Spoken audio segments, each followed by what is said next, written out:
तोता पिंजरे में इसलिए रहता है क्योंकि वो दूसरे के शब्द बोलते हैं, और जो मैना होता है वो अपना शब्द बोलता है, इसीलिए वो आजाद रहता है। कुछ विश्वासों का प्रार्थना भी ना इसी तरह से रहता है। हम वही प्रार्थना तोते के समान रट्टा मार लिए रहते हैं, कोई चेंज नहीं, कोई बदलाव नहीं। हमने प्रभु के सामने जैसे कि पहाड़ा याद किया है, 2 एकम 2, 2 दूनी 2 तिया 2 चौक 8, सेम गाना, एक ही मुंडली, प्रभु का धन्यवाद करूंगा। 7 मिनट का धन्यवाद, 5 मिनट का प्रार्थना। आगे बढ़ो। आपको पता है आज विश्वासियों का प्रार्थना लाइफ और उनका जो प्रार्थना लाइफ पे बहुत नीचे और कम होते क्यों जा रहा है दोस्तों? क्यों? सदरक मेशक अबेदनागो दिन में 3 बार प्रार्थना करता था। यरूशलेम की ओर अपने नजर को लगाता, अपने मुख को यरूशलेम की ओर करता और एक दिन में 3 बार प्रार्थना करता था। प्रार्थना को रोकने की कोशिश किया गया नबूकदनेस्सर राजा ने, फिर भी उन्होंने यरूशलेम को रिमूव किया और प्रार्थना किया। बाइबल में प्रेरितों के काम में एक और व्यक्ति है जो दिन में 3 बार प्रार्थना करता था, जो अन्य जाति में से प्रभु में आया था। यीशु नसरी पूरे रात प्रार्थना में परमेश्वर के साथ समय बिताता था।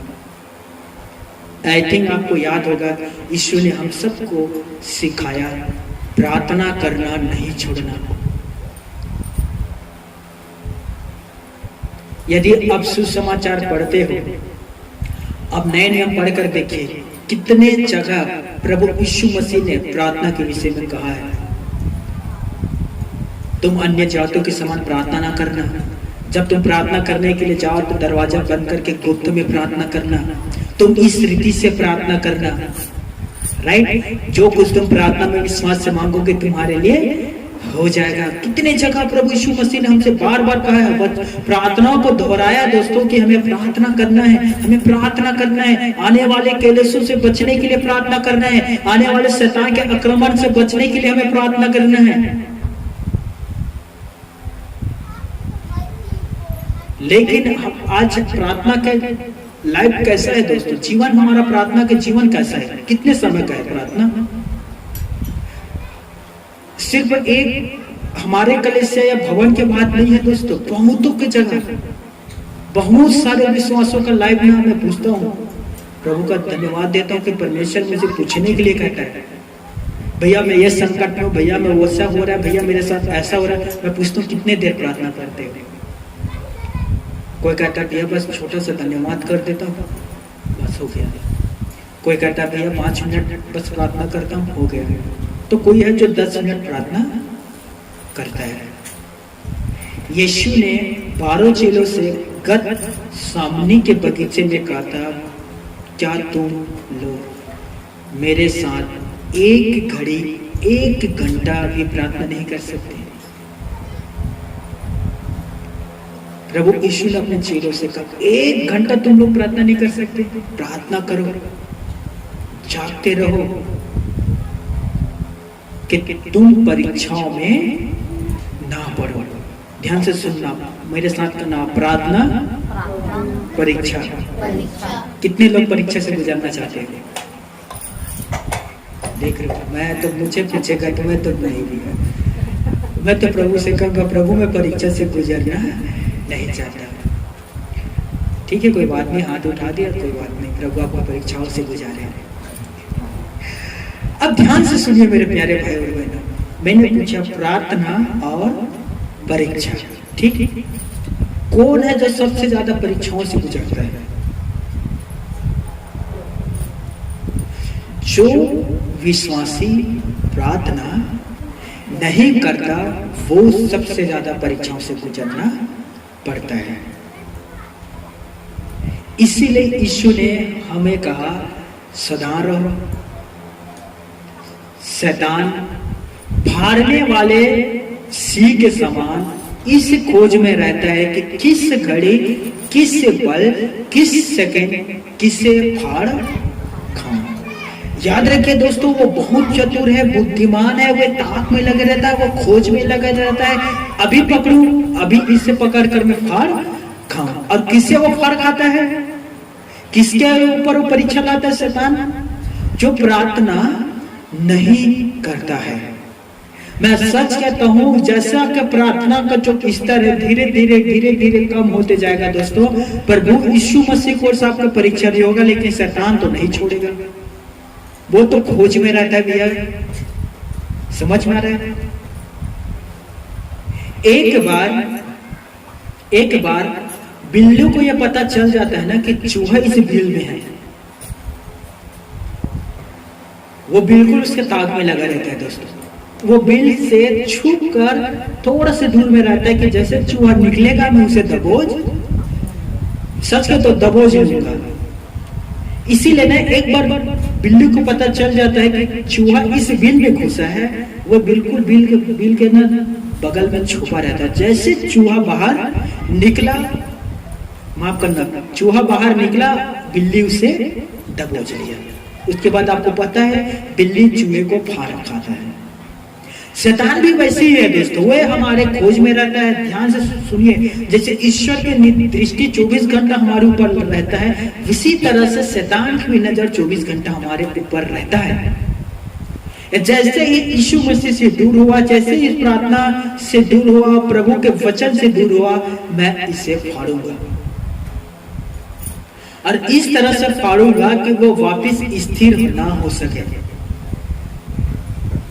याद रखिए मेरे प्यारे भाई और बहनों, शैतान ना पूरे ताकत के साथ आपके ऊपर आक्रमण करेगा। शैतान को कमजोर और असहाय ना सोचने की कोशिश करना। याद रखिए वो शैतान है। वह पहले एक स्वर्गदूत होता था, अब वो शैतान है। इसके पास बहुत सारी शक्तियां हैं दोस्तों, याद रख लीजिए। इसीलिए मैं आपसे निवेदन करता हूं, अपना जो प्रार्थना है ना दोस्तों, उसे आप लोग बढ़ाओ। मैं कल की ही आपको एक गवाही बता दूं, ध्यान से सुनना। मेरे बाबूजी अभी बहुत बीमार है, आप सबको पता है। तो घर में घर बनाने के काम चल रहे, इस कारण से माँ 2 दिन प्रार्थना नहीं कर पाई। मैंने पूछा, माँ समय हो रहा है, प्रार्थना करोगे या मैं अपने व्यक्तिगत प्रार्थना में बैठ जाऊं? माँ ने कहा, मेरे पास बहुत सारे काम है बेटा, खाना नहीं पका के तेरे बाप का भी सेवा करना है। मैंने पूछा, ये आपका चॉइस है। मैं प्रार्थना में बैठ गया। वो एक दिन प्रार्थना नहीं की। दूसरे दिन पूछा, माँ प्रार्थना करोगे? वो दूसरे दिन भी प्रार्थना नहीं किया। मैं प्रार्थना में बैठा। तीसरे दिन कर रात शाम को पूछा, माँ प्रार्थना में करोगे? कुछ भी हो जाए मैं प्रार्थना करूंगा। माँ और खाना का क्या, सब जाए भाड़ में, लेकिन मैं प्रार्थना करूंगा। मैंने पूछा क्यों? मुझे माँ ने बताया, 2 दिन हो गया मुझे अच्छे से नींद नहीं आ रहा है।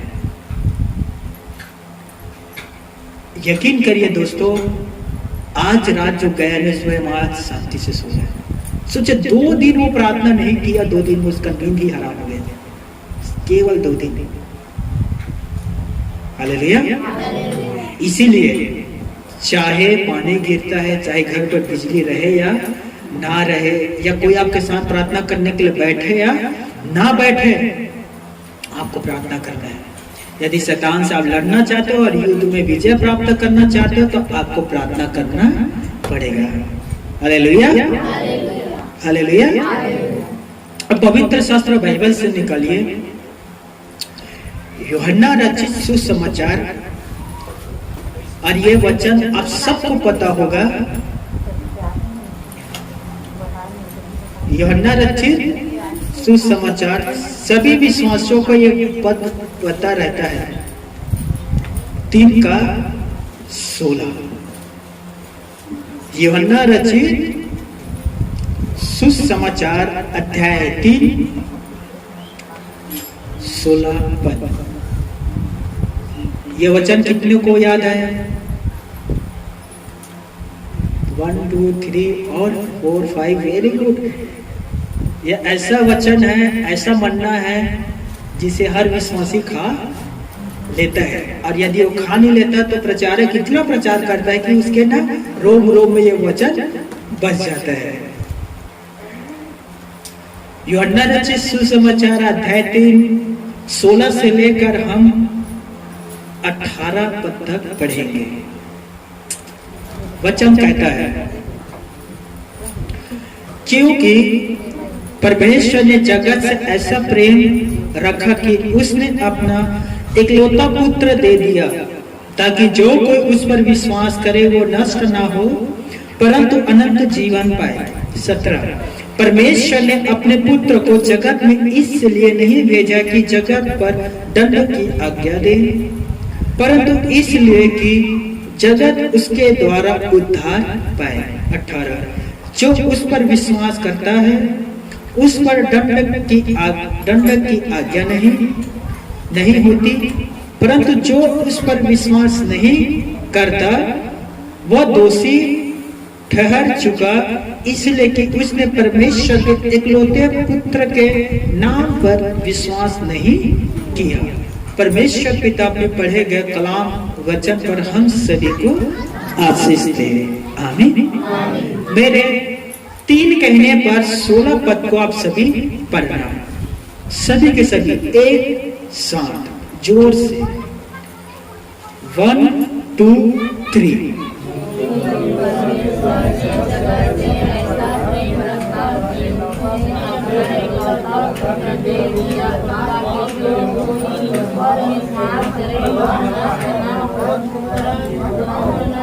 जीवन पाए। Very good.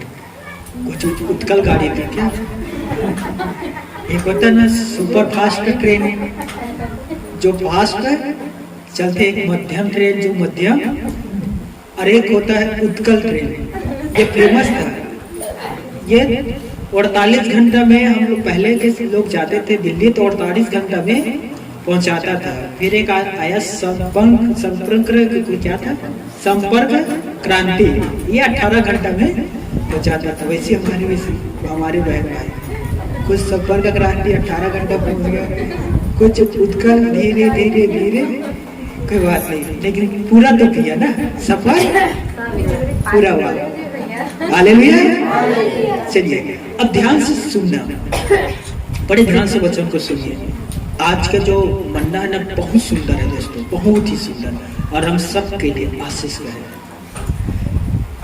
परमेश्वर ने जगत से प्रेम किया। जब हम पुराने नियम पढ़ते निर्गमन, तब हम पाते कि परमेश्वर पिता इजराइल से अपने बड़े बेटे के जैसा प्यार करता था। निर्गमन 4:22 में लिखा है, परमेश्वर मूसा से कहते हैं, इजराइल मेरा पुत्र वरन जेठा बड़ा पुत्र है। इजराइल को मिस्र के देश से बाहर निकाला। ध्यान से सुनना, यीशु के जन्म किस जाति में हुआ था? यहूदी। ध्यान से सुनना, पुराने नियम पर यहोवा इजराइल के लोगों से बहुत ज्यादा प्यार करता था। नए नियम पर हम देखते हैं कि यीशु मसीह का जो जन्म है यहूदी जाति पर हुआ था। अब बाइबल कहता है कि परमेश्वर पिता जगत से प्रेम करता है, अर्थात हर एक व्यक्ति से प्यार करता है, हर एक गोत्र के लोगों से प्यार करता है, चाहे वो किसी भी जाति धर्म कास्ट किसी के भी मानने वाला क्यों ना हो, किसी के भी विश्वास करने वाला क्यों ना हो, लेकिन परमेश्वर पिता प्यार सभी से करता है। ध्यान से सुनिए, वचन कहता है कुरिन्थियों में कि सबसे उत्तम क्या है? प्यार। प्यार कभी बड़ाई नहीं करता, प्यार कभी फूलता नहीं, और प्यार कभी घमंड नहीं करता। परमेश्वर पिता हमसे निःशुल्क प्यार किया दोस्तों, बिना स्वार्थ का प्यार। वचन क्या कहता है? तुमने मुझे चुना या मैंने तुम्हें चुना? किसने हमें चुना है दोस्तों? राइट। वचन कहता है कि यह नहीं है कि तुमने मुझसे प्यार किया, नहीं, वरन मैंने तुमसे प्यार किया। परमेश्वर ने जगत से प्यार किया और अपने पुत्र यीशु नरसरी को कुर्बान कर दिया। आपके लिए, मेरे लिए, हर एक भाषा बोलने वाले लोगों के लिए, हर एक घर में रहने वाले लोगों के लिए, हर एक गांव में रहने वाले लोगों के लिए, हर एक शहर, हर एक देश के लिए दोस्तों पिता परमेश्वर ने अपने पुत्र को कुर्बान किया है। वे हमारे लिए अपने पुत्र को दे दिया दोस्तों। बाइबल कहता है, परमेश्वर पिता कहता है, मैं तुमसे प्यार करता हूं, और इसका सबूत मेरा पुत्र है। हालेलुया। यदि मैं किसी बहन के पास जाता हूं, किसी भी बहन के पास, और मैं बहन के पास जाकर कहता हूं, बहन तुम्हारा 5 बच्चा है, एक को मुझे दो, मैं कहूंगा 5 बच्चा, 4 आप रख लो, केवल एक बच्चे को मुझे दे दे। वो देगा? कोई भी देगा? मेरे मन पर आया, एक बहन मेरे पास आई, दरअसल वो मेरी ही बहन है, और उसके 3 बच्चे हैं, 2 लड़की और एक लड़का। मेरे मन पर आया, मैं एक बहन से कहूँ, बहन आपके 3 बच्चे हैं, मैं चाहता हूँ एक बच्चा मेरे लिए भी, एक बच्चा मुझे भी दे दे, इसमें से दे दो, या तो एक पैदा करके दे दे। मान लीजिए बहन रेडी भी हो जाता, ठीक है भाई मैं एक बच्चा आपको दूंगा। मैं सच के तो बच्चा पैदा होता है ना, बच्चों को देखता, मुझे देखता, भैया कुछ भी हो जाए मैं नहीं दूंगा। मैं सच कहता हूँ, वो कभी भी कोई भी बहन अपना बच्चा नहीं देगा। लेकिन सोचिए, परमेश्वर पिता का प्यार, परमेश्वर की मोहब्बत आपके लिए, मेरे लिए, सारे जगत के लिए यीशु मसीह को दे दिया दोस्तों। जब मैं प्रभु यीशु मसीह के पास गया, और जब मुझे प्रभु यीशु मसीह का वचन का प्रकाशन मिला, ध्यान से सुनना, जैसे आरंभ में कहा ना, तोते के समान में प्रार्थना करता था, तोते के समान, प्रभु मैं पापी हूँ, मुझ पापी पर दया कर, मेरे पाप को क्षमा कर दे, प्रभु मैं लंगड़ा हूँ, मुझे शक्ति दे, यीशु के नाम से मैं दौड़ूं। यस, और ये तोते के जैसा था, हर सुबह हर शाम यही प्रार्थना होता था, कोई चेंज नहीं। प्रभु भी सोचता होगा, देख स्वर्गदूत जिब्राइल से कहता होगा, देख अगेश्वर प्रार्थना में बैठने वाला है, लिख ले, वही रिकॉर्डिंग को दोहराएगा। 6 माह हो गया यही रिकॉर्डिंग इसका बज रहा है, कुछ नहीं। तब प्रभु यीशु ने कहा, देख मैं इसे सिखाता हूं प्रार्थना कैसे किया जाता है। ध्यान से सुनना, उस रात मैं प्रार्थना में बैठा, मैं दोनों अपने जो कोहनी होता है ना, उसे बाजवट में रखा, सिर नीचे किया, प्रार्थना करने लगा। पता नहीं वो ऐसा प्रार्थना था दोस्तों जो आत्मा में होकर करता है। मैं प्रार्थना करते ही करते मैं आत्मा में आ गया और मैं प्रार्थना करने लगा, और मैंने कहा कि हे पिता, मैं तेरा कोटि कोटि धन्यवाद करता हूँ, मैं तेरा जितना भी बड़ाई करूँ उतना भी कम है, क्योंकि तेरी उपकार मेरे जीवन पर बहुत ज्यादा है। मैं तेरा शुक्रिया अदा करता हूँ कि तूने मुझसे प्यार किया, मुझ पापी से प्यार किया जो शराब पीता था, उस व्यक्ति से प्यार किया जो नशा करता था, उस व्यक्ति से प्यार किया जो व्यभिचार करता था, उस व्यक्ति से जिसे सबने नफरत किया, यहाँ तक कि मेरे पत्नी ने मुझे छोड़कर चला गया, तो उसने उस लंगड़े से प्यार किया, और इतना प्यार किया, और वो प्यार का आपने सबूत दिया अपने पुत्र प्रभु यीशु मसीह को। मैं तेरा हृदय से धन्यवाद करता हूँ पिता परमेश्वर तेरा प्यार के लिए, और यीशु मैं तेरा धन्यवाद करता हूँ तेरे बलिदान के लिए। अब पवित्र आत्मा तेरा भी शुक्र अदा करता हूँ कि तू मेरे जीवन पर आया उन बातों के लिए। ऐसा प्रार्थना दोस्तों में कभी भी नहीं किया था, कभी भी नहीं। ऐसा प्रार्थना पहली बार किया, और मैंने धन्यवाद दिया कि तूने अपना एक लोटा पहलौठा पुत्र को मेरे पाप के लिए दिया। हालेलुया।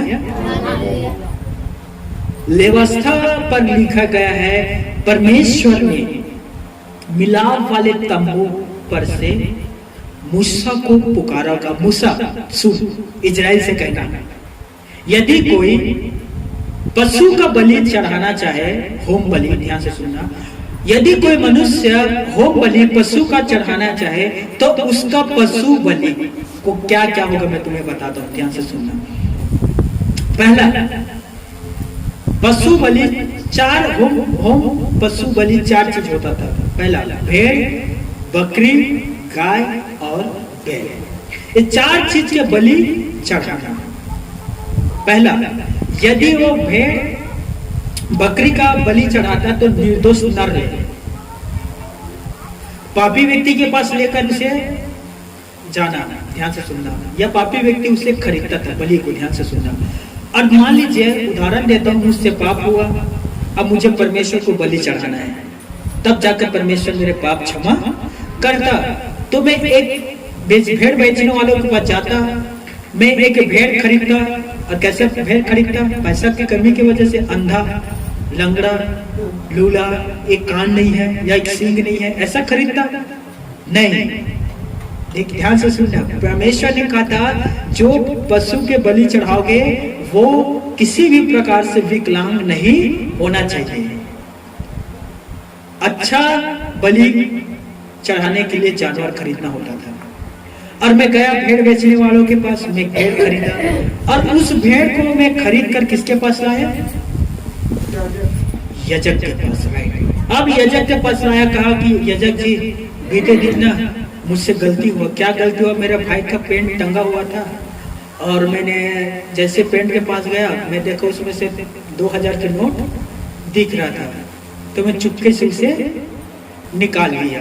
और जब भाई ने पूछा तो मैंने कहा क्या मैं ठेका लिया हूँ? मुझे क्या पता, हो सकता है तेरे वाइफ ने चोरी किया होगा। तो भाई का गुस्सा बढ़ गया और वो अपने वाइफ के पास गया और 2-4 लाख उसे दे दिया। गलती मैंने किया, पहला कौन से था? चोरी किया, और दूसरे के ऊपर दोष लगा दिया। तो यजक जी मुझसे ये पाप हुआ है, ये भेड़ है, प्लीज मेरे लिए प्रायश्चित करो। ध्यान से सुनिए, कौन प्रायश्चित करता था? पापी व्यक्ति या यजक? राइट। पुराने नियम पर प्रायश्चित कौन करता था?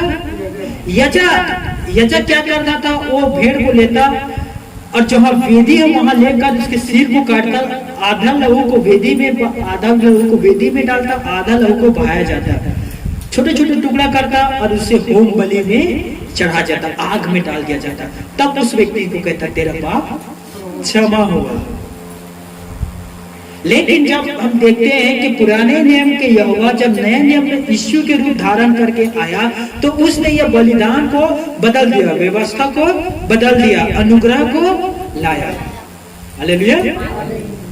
तब परमेश्वर ने कहा मैं इन बलिदानों से उब गया। तब यीशु ने इब्रानियों में कहा भेंट और बलिदान तूने ना चाहा, परंतु मेरे लिए अपने लिए एक देव तैयार किया। होम बलि मेम बलि से तू प्रसन्न नहीं होता। तब मैंने कहा कि मैं देख आ गया हूँ, जैसे कि पवित्र शास्त्र में मेरे विषय में लिखा है, ताकि परमेश्वर तेरी इच्छा को पूरा कर। यीशु ने कहा मुझे बताओ परमेश्वर पिता अपने आज्ञा से प्रसन्न होगा या बलि से? हालेलुया। अब परमेश्वर पिता होम बलि मेम बलि से ना उग गया था दोस्तों, क्योंकि आपको पता है आज इंसान पाप किया, होम बलि चढ़ाया, 2 दिन बाद, 1 सप्ताह बाद, 1 माह के बाद फिर पाप करेगा, फिर एक जानवर का मृत्यु करेगा। समझ में आ रहा है? आप सोच रहे होंगे भैया मान लीजिए किसी के पास भेड़ बकरी लेने का सामर्थ्य नहीं है, तो फिर उन लोग क्या करते थे? परमेश्वर ने उनके लिए भी ठहराया था मैदा, वो भी नहीं तो कबूतर। समझ में आ रहा है? पंडुक्की या कबूतर, ये बलि था दोस्तों। लेकिन बाइबल में हम पढ़ते हैं कि परमेश्वर ने भेड़ नहीं, बकरी नहीं, कबूतर नहीं, पंडुक्की नहीं, किसे कर कुर्बान कर दिया? अपने पुत्र यीशु नर्सरी को। अब कोई बलिदान नहीं रहा, संपूर्ण बलिदान क्रूस पर पूरा हो गया दोस्तों। अब हमें अपने पापों के लिए किसी के लहू बहाने की जरूरत नहीं है, क्योंकि पिता परमेश्वर ने 2000 लगभग 22 साल पहले ही अपने पुत्र के लहू बहा दिया गया है। पतरस कहता है कि उस यीशु मसीह ने हमारे सारे पापों को अपने देह पर लेकर क्रूस पर चढ़ गया। पहला पतरस 2:24 में लिखा है सारे पापों को जितने हमारे इस देव से पाप हुआ है, जितने पाप हमारे मनों ने किया है, जितने पाप हमारे हाथों ने किया है, जितने पाप हमारे पैरों ने किया है, उन सारे पापों को यीशु मसीह ने अपने देह पर लिया, अपने बॉडी पर लिया और क्रूस पर चढ़ गया। क्यों प्रभु यीशु ने क्रूस में यह प्रार्थना किया, हे पिता तूने मुझे क्यों छोड़ दिया। एक ऐसा पल था दोस्तों, केवल एक ऐसा पल आया जिस पल पिता परमेश्वर ने अपने पुत्र यीशु मसीह को छोड़ दिया था, जब यीशु ने सारे जगत के पाप को अपने देह पर लेकर क्रूस में चढ़ गया। याद रखिए दोस्तों, आप मैं हर एक बिलीवर विश्वासी से पिता परमेश्वर दिल से प्यार करता है। वो हमारी रक्षा करता है शैतान से। जब हम बीमार हो जाते हैं, डॉक्टर कहता है भैया मेरा दिमाग काम नहीं कर रहा, इलाज कर करके मैं थक गया, अब मुझसे नहीं होगा, तब हम कहते हैं कोई बात नहीं, आपसे नहीं होता, एक और है जो डॉक्टरों का डॉक्टर है, हालेलुया। अब मैं उसके पास जाऊंगा और उससे आसानी से ये हो जाएगा। आमीन। देखिए प्रभु यीशु ने हमें कितने सारे ब्लेस दिया है दोस्तों, कितने सारे, तभी इंग्लिश में कहते हैं ब्लेसिंग ऑफ गॉड। कितने सारे परमेश्वर के आशीष आज हमारे जीवन पर है, कितने सारे, यदि मैं गिनना शुरू करूं पूरे रात निकल जाएगा दोस्तों। परंतु जब हमसे गुनाह होता है, जब हम पाप करते हैं, याद रख लेना, इसी बात को याद रखना हमेशा, भूलना नहीं, ध्यान से सुनिए। पर जब हमसे पाप होता है, हम परमेश्वर के आज्ञा को तोड़ते हैं, उसने अपना पुत्र यीशु मसीह को छोड़ दिया था क्रूस पर। सोचिए, यीशु ने कोई पाप नहीं किया था। यीशु पृथ्वी पर पवित्रता के जीवन जिया, लेकिन जैसे ही यीशु मसीह ने सारे जगत के पाप को अपने बॉडी पर लिया, देह पर लिया, क्रूस पर चढ़ा दोस्तों, परमेश्वर ने उसे भी छोड़ दिया। सोचिए, जब आपसे मुझसे गुनाह होता है दोस्तों, तो याद रखिए परमेश्वर हमसे प्यार करता है, कोई शक नहीं है, लेकिन वो पाप जो हमारे बॉडी से होता है, वो पाप की वजह से परमेश्वर का जो हाथ रहता है, भुजबल, सामर्थ्य भुजबल, दाहिने भुजबल हमारे सिर के ऊपर ऐसा रहता है दोस्तों, जैसे पूरा होता है ना, परमेश्वर हाथ को हटा देता है। मैं सच कहता हूं, हमारे जीवन पर जब सर्दी आता है, बुखार आता है, हमारे पैर पर चोट लगता है, हम भूखा प्यास होते हैं, आदि प्रकार के कितनों सारे दुख हम शरीर में झेल लेते हैं, लेकिन मैं सच कहता हूं, जब एक छोटा सा पाप भी होता है ना दोस्तों, उन तमाम दुखों से बढ़कर रहता है पाप, छोटा सा भी। अब देखना महसूस करके, अब हर एक तकलीफ को ना हंसते हुए सह लोगे, यीशु में हो तो आपको पता है कि यीशु आपको छुड़ाएगा। लेकिन जब भी आपसे पाप होता है, मैं सच कहता हूं, आपका ना मन नहीं करता कि प्रार्थना करने की। आप क्या करते, आप ही नहीं, बहुत सारे बिलीवर क्या करते हैं, मैं आपको बताता हूँ, सच्ची बात है दोस्तों, ध्यान से सुनना। जब बहुत सारे विश्वासी पाप करते हैं ना दोस्तों, तो वे अपने आप को दोषी ठहराते हैं, और सच में वो दोषी है, फिर वो ना दोषी ठहरा करना वह और पाप करता है। पश्चाताप नहीं कर रहे दोस्तों, मुझसे गलती हुआ, मुझे माफी मांगना है, नहीं, वे अपने आप को दोषी ठहरा कर और पाप करता है, और पाप करता है, और वो कहता है प्रभु आज भर मैं पाप करूंगा, देखना कल से मैं तेरे साथ फिर से जुड़ जाऊंगा। और वही व्यक्ति है जो कभी अपने जीवन को बदल नहीं सकता। कोई है यहाँ जो इसी तरह के काम करते कि कल माफी मांगूंगा, आज और पाप कर लेता हूं। ये जो कल वाला है ना दोस्तों, मैं सच कहता हूं, परमेश्वर के राज्य नहीं देख सकता, क्योंकि कल दिन में बदलेगा, दिन सप्ताह में बदल जाएगा, सप्ताह माह में बदल जाएगा, महीने में, और महीना साल में, लेकिन उसके जुबान पर यही शब्द रहेगा, प्रभु कल। प्रभु कहेगा 2020 से कहते हुए आ रहा है, 22 आ गया, ये कल कब आएगा?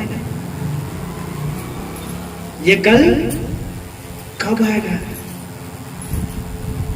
इसीलिए मैं आप सबसे निवेदन करता हूं दोस्तों,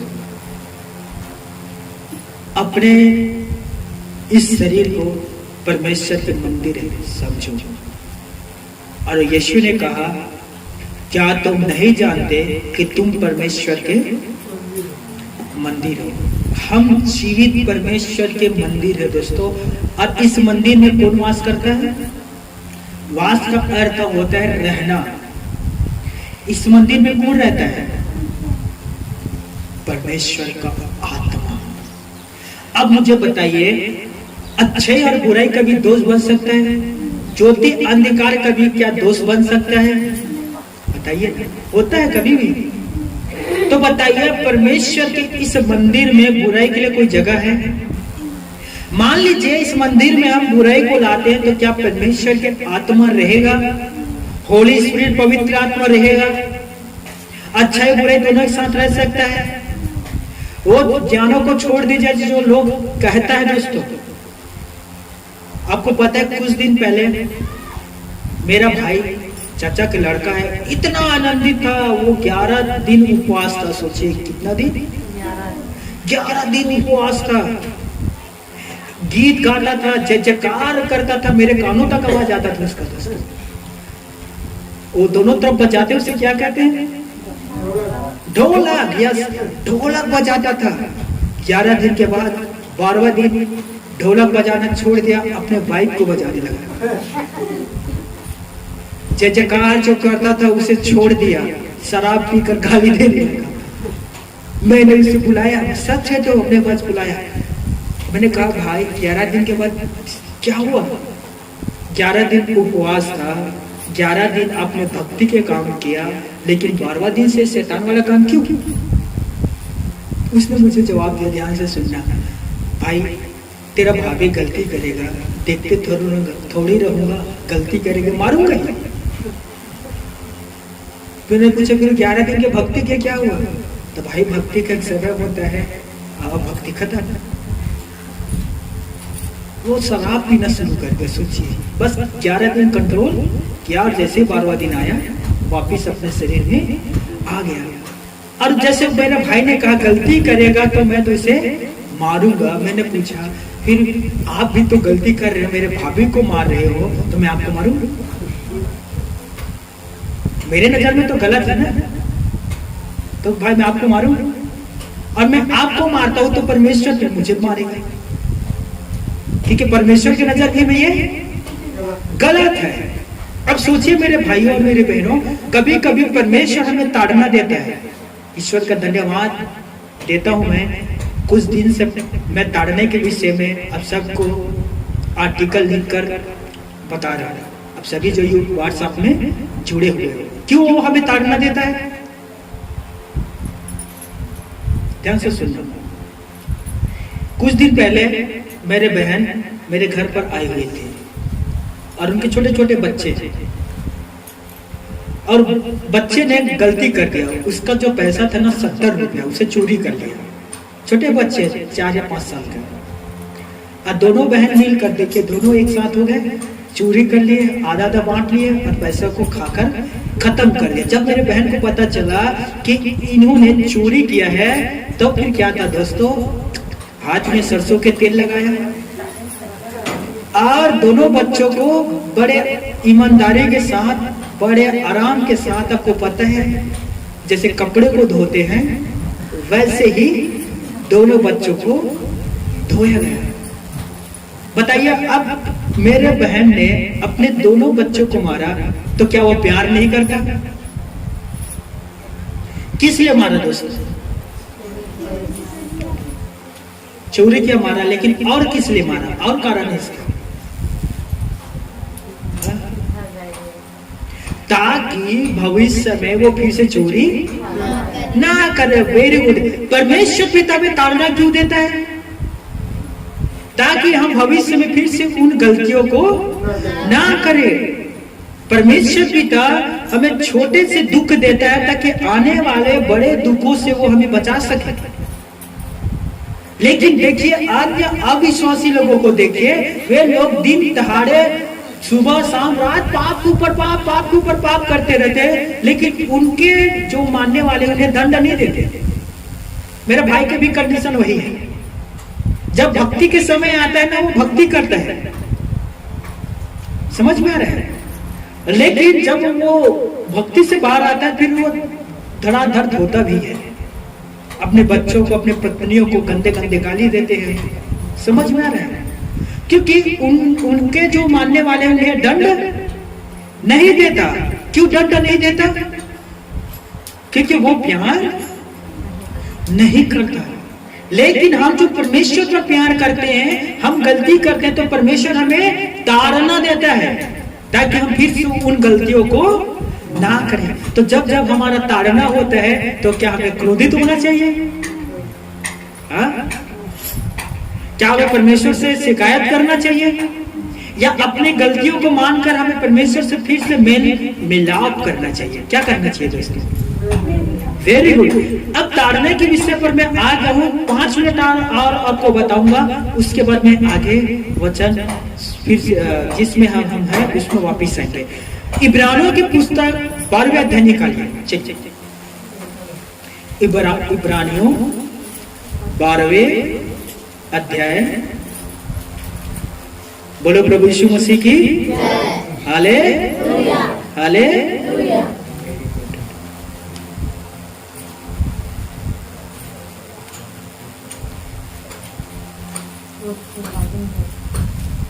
इब्रानियों के पुस्तक 12वें अध्याय और उसका मैं बताता हूं, राइट 19 पद, 12वां का 19। कोई भी एक पढ़ना, ध्यान से सुनना मेरी बहन। हाँ नहीं, 12 को 19, 12 को 19। एक मिनट, माफ करना, 9 है, 9, 12 का 9। ध्यान से, जबकि हमारे शारीरिक पिता भी ताड़ना किया करते थे। अब रुकना भाई, उसके बाद आगे पढ़ना, ध्यान से सुनना, मेरे तरफ देखो। जब हमारे शारीरिक पिता अर्थात जो पिता ने हमें हाथ पकड़कर चलना सिखाया है, जो हमारे साथ रहता है, जब हम गलती करते थे हमारे शारीरिक पिता में पीड़ता था कि नहीं दोस्तों? क्या आप सबका पिटाई हुआ है कि नहीं? ईमानदारी से बताइए। या मेरा बस पिटाई हुआ है, या मैं साथ में मैं ही एक अगलौता लातखोर व्यक्ति था कि बहुत पीटा करते, बहुत ज्यादा। मैं कहता था बाबूजी मैं पढ़ने के लिए जा रहा हूँ, 2 रुपए दो। बाबूजी कहते थे बेटा पढ़ाई करने के लिए जा रहे हैं, 3 रुपए दे देता था। और मैं बैग लिया, घर से निकला, आधा 20 से भाग गया, आधा 20 से गाया। 4 बजता था, सारे लोग पढ़ के स्कूल, विद्यार्थी स्कूल से घर आते तो इसी झूठ में फिर शामिल हो जाता था। घर जाता था, बाबूजी पढ़कर आ गया, अब कहाँ पढ़ने के लिए गया। जब पता चलता था कि बेटा आधा 20 से गायब हो जाता है, फिर एक दिन वो मेरे पीछे किया, फिर कहा बाबूजी पढ़ने के लिए जा रहा हूँ, 2 रुपए दे दो। बाबूजी दिए, अच्छा पढ़ने के लिए जा रहे हैं, हाँ चल जा। और पीछे पीछे ना छुप कर मुझे देखने लगा, और मैं आधा 20 से गायब हो गया। और आपको पता है हम लोग बच्चे में बहुत नादानी करते हैं, तालाब गया, और वो खड़किसला जानते ना, जो स्विमिंग पूल सब सीधा पानी में जाता है, वैसे हम लोग बनाकर तैयार हुए थे, कपड़ा उपड़ा निकाले, जैसे पानी से में गया, बाहर निकला, देखते हो बाहर सामने बाबूजी खड़ा। फिर क्या था दोस्तों, उसी चिखला में लेटा कर मुझे पीटा।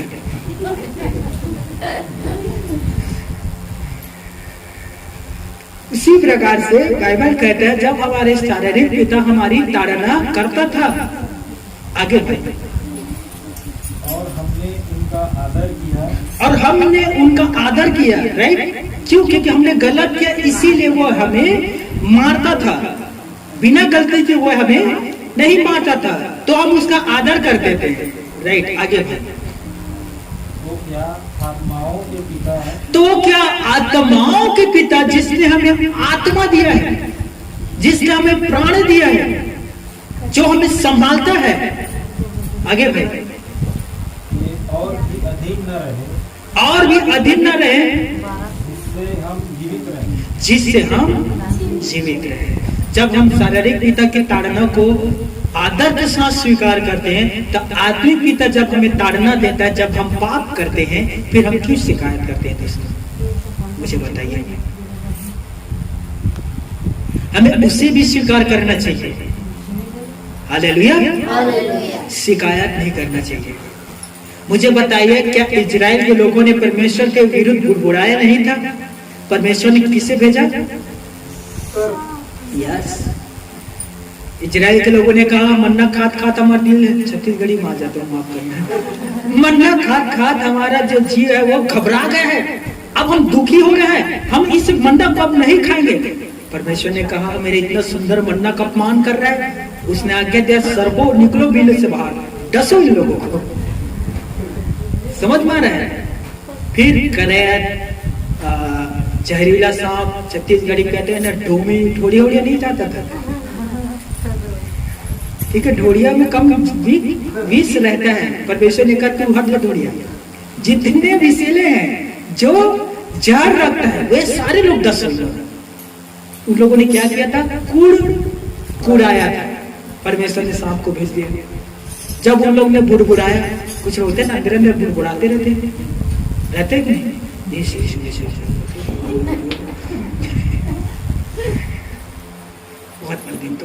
नहीं, मतलब ये लोग क्या है, बुड़ा अंदर अंदर बुड़बुड़ाते रहते हैं। फिर परमेश्वर ने दंड देने वालों को भेजा, दंड दो। उसी प्रकार से जब हमारा ताड़ना आता है, उसी में रहना भाई। जब हमारा ताड़ना होता है, हमें इसे स्वीकार करना चाहिए हंसते हुए, ताकि परमेश्वर हमें ताड़ना इसलिए दे रहा है ताकि आने वाले बड़े दुखों से वो हमें बचा सके। आमीन।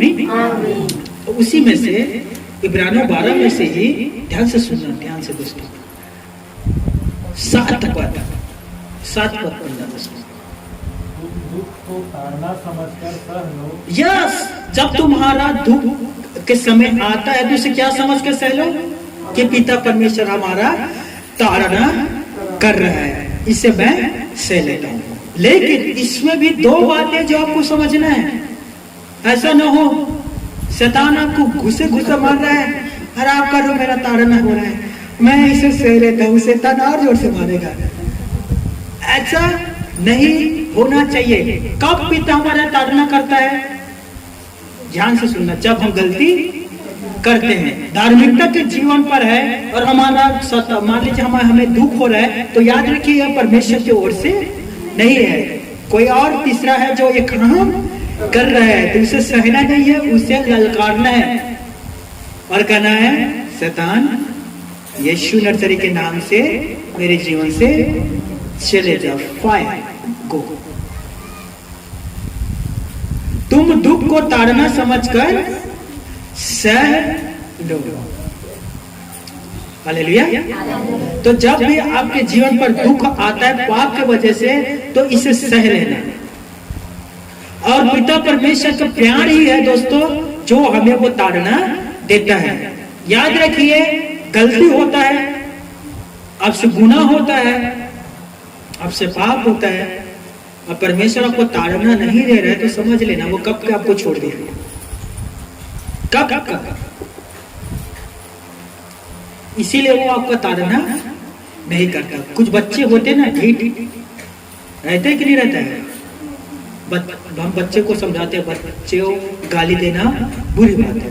गाली दिया आपने, इसके गाल को मारा, दूसरे दिन फिर वो गाली दिया आपने, फिर मारा, तीसरे दिन गाली दिया, फिर मारा, मार के थक जाते, वो गाली देना नहीं छोड़ता। फिर आप क्या कहते हैं? ये ढीठ है, कहते हैं ना, ये सुधरने वाला नहीं है। वो गाली दिया फिर आप मारते हो नहीं, देखिए वो चेंज नहीं हुआ। तो समझ लेना, जब आप गलती करते हो, आपका ताड़ना नहीं हो रहा, तो परमेश्वर आपको छोड़ दिया है।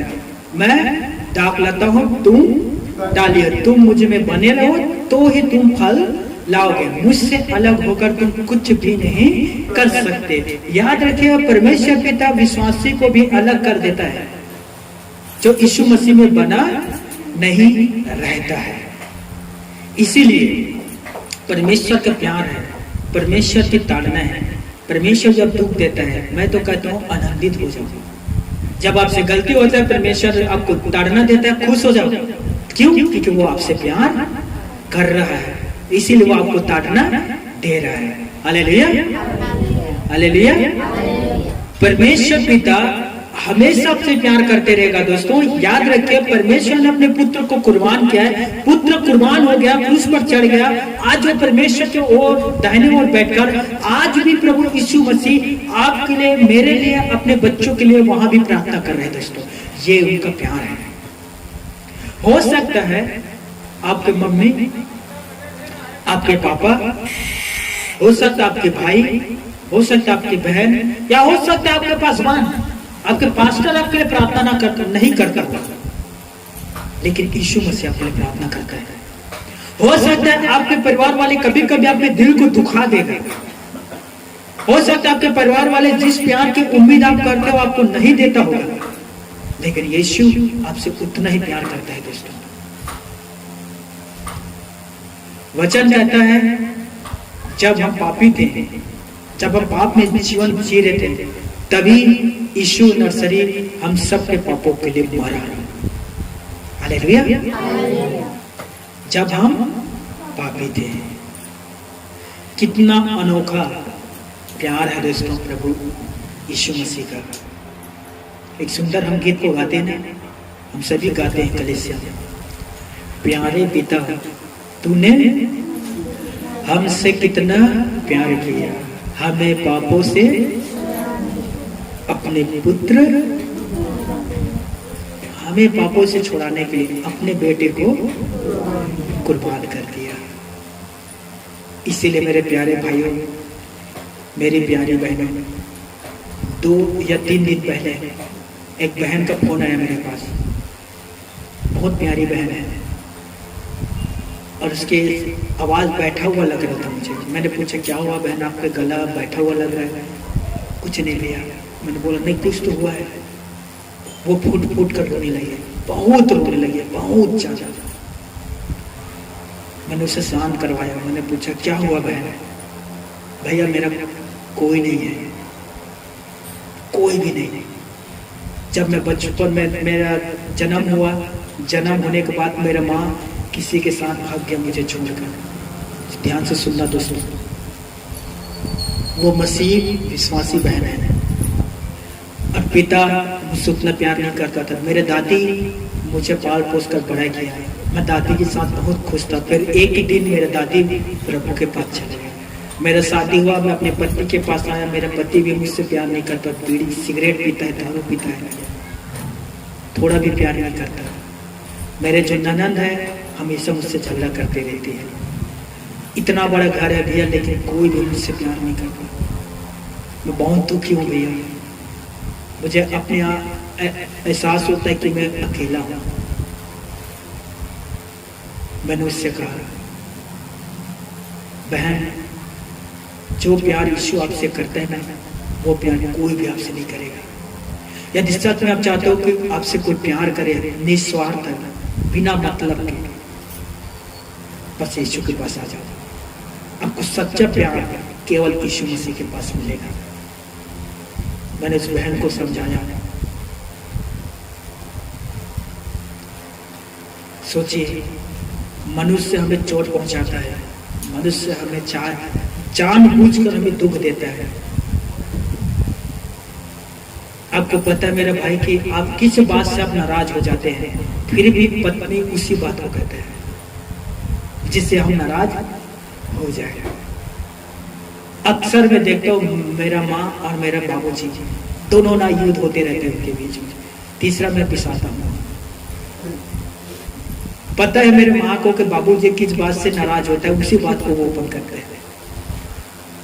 और देखिए बाबूजी की किस्मत, मैं किस्मत कहूँ कि क्या कहूँ, शरीर उसका एक साइड काम नहीं कर रहा है, लेकिन परमेश्वर कहूँ या शैतान कहूँ, मुंह को छोड़ दिया।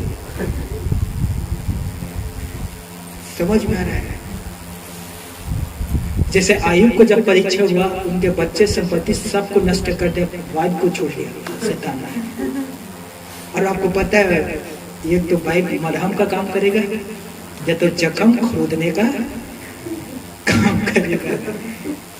इसीलिए तो सोचे ना, आयु का सब कुछ नष्ट हो गया, 7 बेटा 3 बेटी, सारा संपत्ति, भेड़ बकरी गाय बैल सब मर गए, सबको शैतान ने मार दिया, लेकिन पत्नी को क्यों छोड़ा? कभी सोचना, मैं बाइबल पढ़ता हूँ ना, कल्पना करता हूँ, मैं कभी कभी आयु के जीवन पर चला जाता हूँ, या कभी कभी मैं खुद आयु बन जाता हूँ। तो जब मैं आयु बनता हूँ उसके पत्नी को देखता हूँ, फिर मैं अपने पत्नी को देखता हूँ कंपेयर करता हूँ। आयु की पत्नी ने कहा परमेश्वर की निंदा कर अपने मुंह से, मरता है तो मर जाता, सोचो कैसे तलवार के जैसे चुभा होगा वो सब कर, राइट। मेरे पत्नी ने कहा ईश्वर हाँ चलना तो चल, वरना आप ही चलते हैं, नमस्कार, वापिस मुलाकात नहीं होगी। ये शब्द नहीं है दोस्तों, ये क्या है? तलवार है। अरे किसे छेद रहा है? सीधे हृदय। समझ में आ रहा है? तो मैं निवेदन करता हूं मेरी बहनों, जिस बात से या मेरे भाइयों जिस बात से नाराज होता है, प्लीज वो बात को ना निकाला करें। मैं जानता हूं अच्छे बातों को आप लोग भूल जाते हो और बुरा बातों को पकड़ कर रखते हो, और जब टाइम आता है, उसको वक्त आता है, नहीं पता रहता किस समय से बाहर निकालना जो अंदर में, फिर वो टाइम बम सिर पर फोड़ता है, धड़ धड़ धड़ धड़ धड़ धड़। फिर पति बेचारा क्या करे, भागता है घर से बाहर, फिर बाहर जाता है, चैन के सांस लेता है। यकीन करोगे, एक आदमी आत्महत्या करने के लिए गया था, सुसाइड करने के लिए, पहाड़ से नीचे कूदने के लिए। एक भाई ने पीछे दौड़ते हुए गया, उससे कहा क्यों मर रहे हो, मत मरो, देखो मरोगे वापिस नहीं आओगे। ऐसा कौन सा समस्या है भाई जिसके द्वारा, जिसके लिए आप मरना चाहते हो?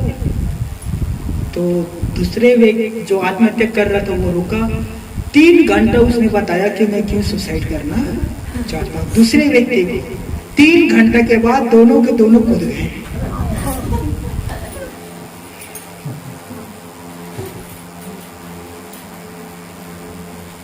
सोचिए, इतना भी टॉर्चर मत करो। एक सुंदर सा शब्द है, जियो और जीने। Hallelujah, hallelujah. आई होप, उम्मीद करता हूँ आपने बहुत कुछ सीखा और समझा है। आगे कभी भी ऐसा कुछ करेगा ना, तो आज के ये प्रचार को उन्हें दिखाना, एडिट करके ना, छोटे से शॉर्ट काट करके रख लेना, ये यूट्यूब पर अपलोड होगा। मैं सच कह रहा हूँ, समझ में आ रहा है? याद है आज कौन सा तारीख है? 16 तारीख, दिन शुक्रवार, शाम 4 बजे हम लोग प्रार्थना में गए थे। भैया ने क्या कहा था, मैं बताता हूँ, देखिए रिकॉर्डिंग सुनो। Hallelujah, hallelujah. 3-4 बातें हैं जो आज मैंने प्रचार पर कहा। फर्स्ट, आपको प्रार्थना जो है, प्रार्थना का जो समय है, इस तरह उसे नीचे नहीं और ऊपर ले जाना है। जितने प्रार्थना करोगे उतने आप परमेश्वर के नजदीक पहुंचोगे। हालेलुया। तो इसे ध्यान देना, थोड़ा प्रार्थना उसे और बढ़ाओ। 1 घंटा करते हो तो 2 घंटे पर चले जाओ, या 1.5 घंटा कर लो। यदि 10 मिनट करते हो तो इसे आधा घंटा पर ले जाओ, पहला चीज। दूसरा, परमेश्वर आपसे हमेशा प्यार करता है, करता रहेगा, और हमेशा दोस्तों आपको कभी भी वो नहीं छोड़ेगा। इब्रानियों की पुस्तक में लिखा है, मैं तुम्हें कभी नहीं छोड़ूंगा और ना कभी तुम्हें त्यागूंगा। तो वो हमेशा आपसे प्यार करते रहेगा।